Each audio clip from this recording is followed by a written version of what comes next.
Hi folks, it's Professor Diffley. This is History 100, Chapter 5. This is the final lecture video for this topic. Alright, so let's pick up with the Civil War and the fall of the Republic. It's actually Civil Wars is more likely.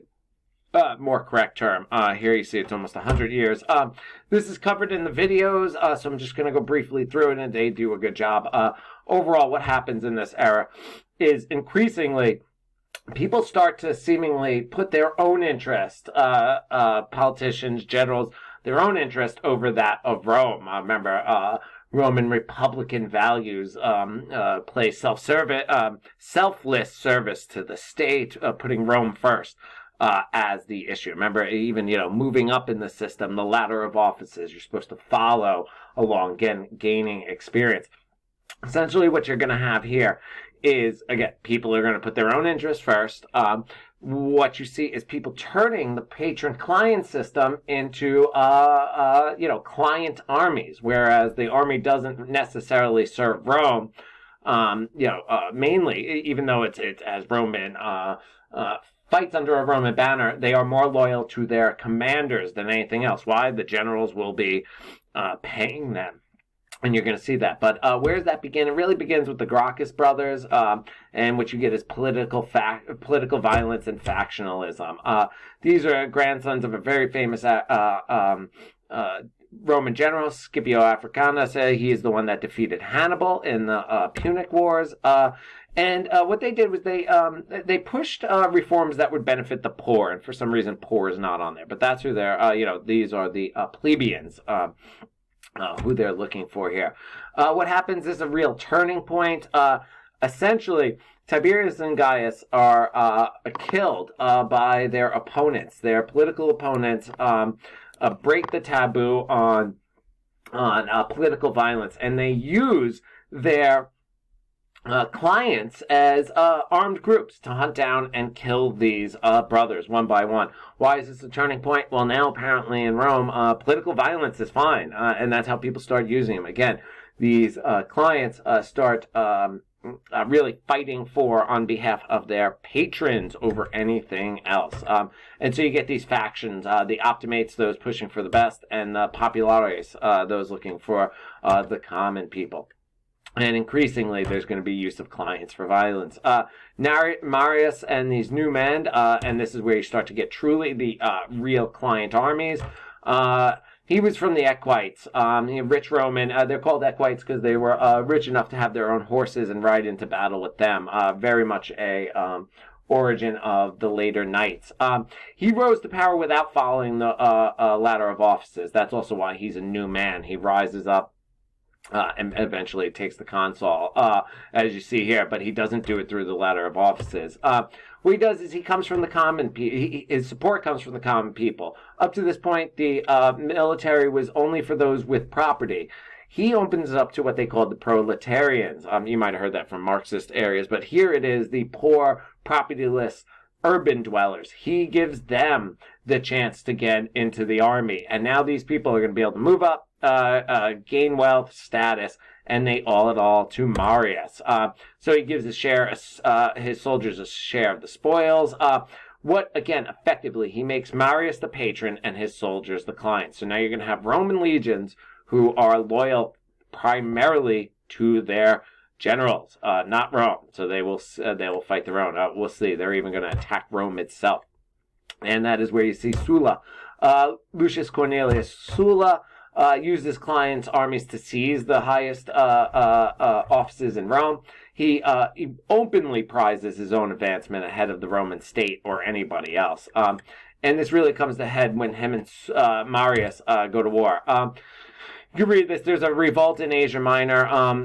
Asia Minor would be Anatolia, that part of the world towards the Middle East. Why does everybody want this? The prize of Asia Minor. It's incredibly rich. Lots of trade coming through there. That sort of thing.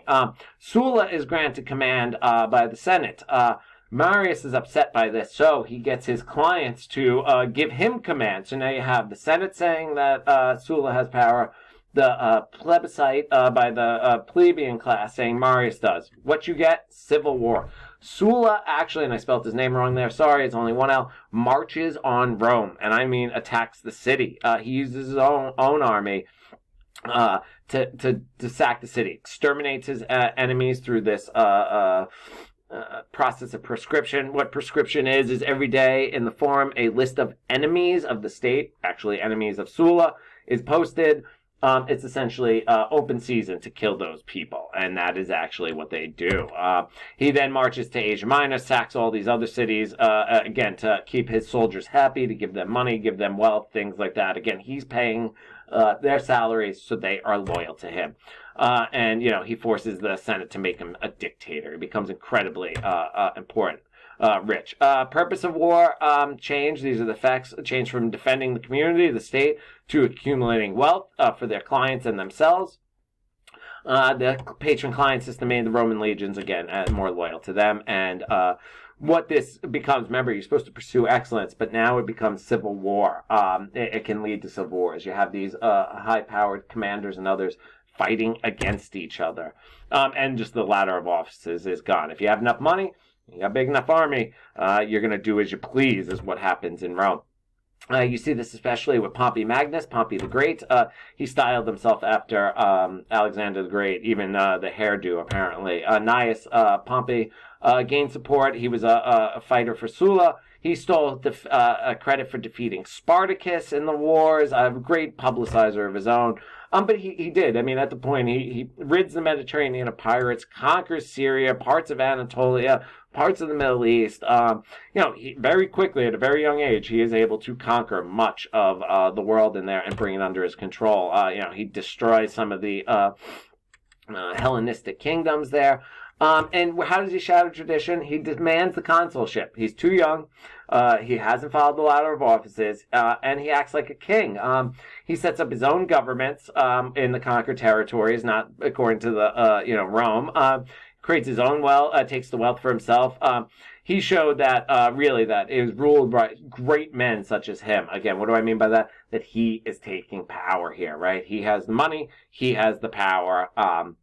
He has the army. One of his famous sayings was, the Senate's trying to tell him what to do, that what he's doing is wrong. And he says, well, you can quote laws as much as you want, but we carry swords.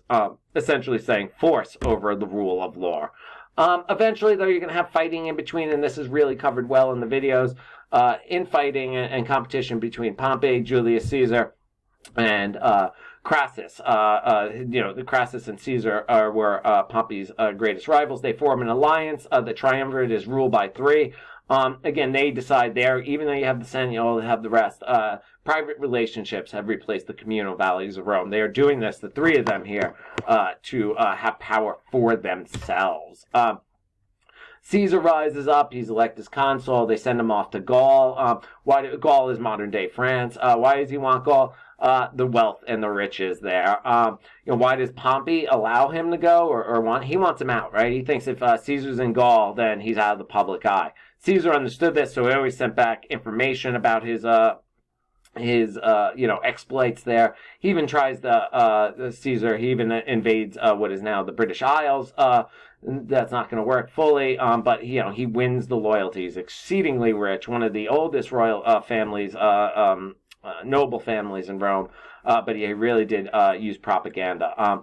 This causes a rift between Pompey and Caesar, and including the Senate. They're eventually going to get in a civil war. Why? Well, to sort of quell this, Caesar and Pompey strike a deal. Pompey marries Julius Caesar's daughter, Julia. When she died, and by all accounts, Pompey and Julia were actually in love, even though they both married, they both had to get rid of their husband and wife. They were both actually truly in love. What happens, though, is when she dies, that's the only thing keeping Caesar and Pompey from going after each other. So once they do, there is battles in the streets between their clients. Pompey is made sole consul of Rome, so it takes it away from Caesar. And he forces the Senate to order Caesar to return to Rome, leave his legions in Gaul, and return. Caesar knows what's going on. If he comes back without his armies, he's going to be killed. So Caesar does something that nobody had ever, that few had done before. He invades Italy itself with his armies. It's called crossing the Rubicon, or the dice are thrown. It's the point of no return is what this means, right? Once he crossed the Rubicon, you can't go back. The Rubicon is a river. At the time was looked at as the northern boundary of Italy. Rome's reaction, Pompey and them think that Italy and Rome will turn against Caesar, because here he is marching on Rome itself. They really misread everything. Caesar was so popular because he gave so much wealth away, because he could also gain it back, that Pompey and the Senate flee, and Caesar is greeted as a hero. He's given a triumph, a celebratory parade in the streets, and he really is now in power. And they're going to go to civil war against each other. Caesar takes out Pompey's forces in Spain. The Pompey and are calling themselves liberators, because they're going to try to liberate. This is the way they're framing it. Liberate it from the dictatorship of Caesar, or what they fear coming. War in Greece. Caesar, this is what's amazing. His soldiers loved him. That's why he wins this. Even though they are running out of food and everything else, they have undying loyalty to their commander. He prevails. The Battle of Pharsalus, you can see that in the videos there. And he eventually follows him all the way to Egypt, and where Pompey is murdered, and then he enters into an alliance with Cleopatra and all that. And again, you can see this in the videos there. Caesar makes himself his dictator for life. Instead of doing prescription like others did, he actually offers clemency. He's trying to show that he is not a brutal dictator, and he gets many people on his side, and he's given even more honors and all of this. But it pisses off many. And this is the other difference, too, a big thing. You can tell where this is going. Instead of putting Roman gods and deities and other things, he puts his own face on the coins, right, that he is now Rome. And eventually he's going to be assassinated in where the Senate meets, which is actually not in the actual Roman Senate. It was actually in the Hall of Pompeii. The Senate was being renovated, but you can see that in the videos there. And this descends it into even further civil war, and is going to lead to the destruction of the Republic. So, all right, that is all for this. Again, make sure you watch the videos. As always, let me know if you have questions. Make sure to read the book and all that. All right, thank you, folks. Good luck.